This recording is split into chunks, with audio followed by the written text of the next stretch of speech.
নমস্কাৰ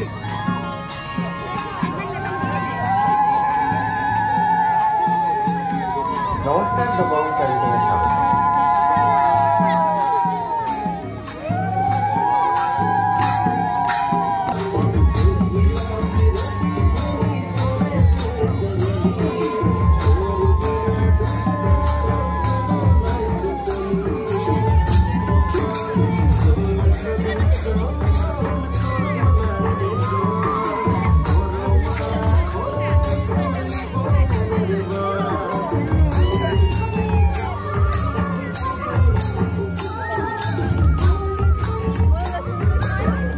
সোণাপুৰৰ তেতেলিয়াৰ লালিলাং ৰাজহুৱা খেলপথাৰত কৰম পূজা উদযাপন। অসম চাহ জনজাতি ছাত্ৰ সন্থাৰ ডিমৰীয়া শাখাৰ উদ্যোগ নৱম বাৰ্ষিক কৰম পূজা অনুষ্ঠিত কৰে। পুৱাৰ ভাগত পতাকা উত্তোলন, শ্বহীদৰ আৰু সন্ধিয়াৰ ভাগত কৰমডাল স্থাপন, পূজা অৰ্চনা আৰু মাংগলিক কাৰ্যসূচী অনুষ্ঠিত হয়।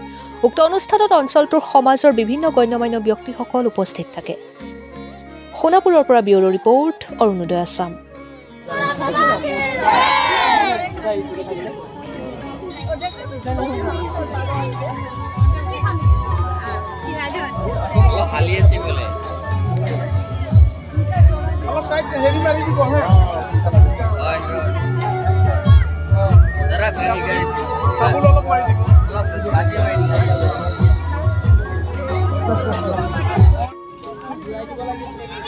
মানে আপোনাৰ মুখত কৰি দিব তোমাক।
এবাৰ আমি আদৰণীয় জানাবো ওলাইছো।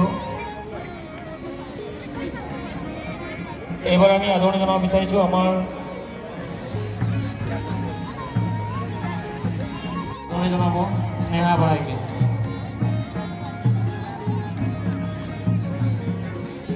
আদৰণীয় জানাব স্নেহা বাইকে।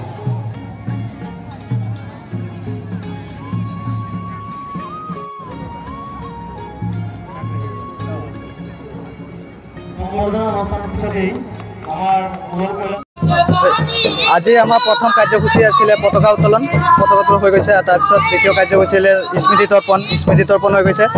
তাৰপিছত আমাৰ সন্ধিয়া জাৱা জাগৰণ হ'ল। জাৱা জাগৰণৰ পিছত ডাল আনি ইয়াতে ডাল স্থাপন কৰা হৈছে আৰু পূজা ইতিমধ্যে হৈ গ'ল। এতিয়া আমাৰ লাহেকৈ আখৰা মুকলি হ'ব আৰু ছাত্ৰ সন্থাৰ ডিমৰীয়া শাখা কমিটিয়ে প্ৰতি বছৰৰ দৰে এই বছৰো আমি তেতেলিয়াৰ লালিৰাং খেলপথাৰত নৱম বাৰ্ষিক আমি কৰম উৎসৱ উদযাপন কৰিছোঁ আৰু 3 দিনৰ পূৰ্বে আমি যাৱা জাগৰণ কৰিছিলোঁ আৰু প্ৰতি সন্ধিয়াতে যাৱা জাগৰণ কৰে আজি যাৱাখিনি আনি আমাৰ যি লালিৰাং খেলপথাৰ আছে তাৰ বেদীত আমি স্থাপন কৰিলোঁ আৰু উৰেটো নিশাই আজি আমি কৰম দেৱতাক পুৱৰি কৰম দেৱতাক ওচৰত আমি সেৱা জনাম আৰু লগতে আমাৰ যাতে সকলোৰে মংগল হয় আৰু এই উৎসৱটো বিশেষকৈ আমি কৃষি যিহেতু কৃষিৰ লগত জড়িত গতিকে আমি যাতে শস্য ভাল হয় সকলোৰে মংগল হয় আৰু শস্য যাতে কীট পতংগা তেনেকুৱা ধৰণৰ একো ক্ষয় ক্ষতি নকৰে সেইকাৰণে এই উৎসৱটো পতা হয় গতিকে আমি ডিমৰীয়া শাখা সমিতিয়ে সমূহ ৰাইজৰ সুখ শান্তি আমি কামনা কৰিছোঁ।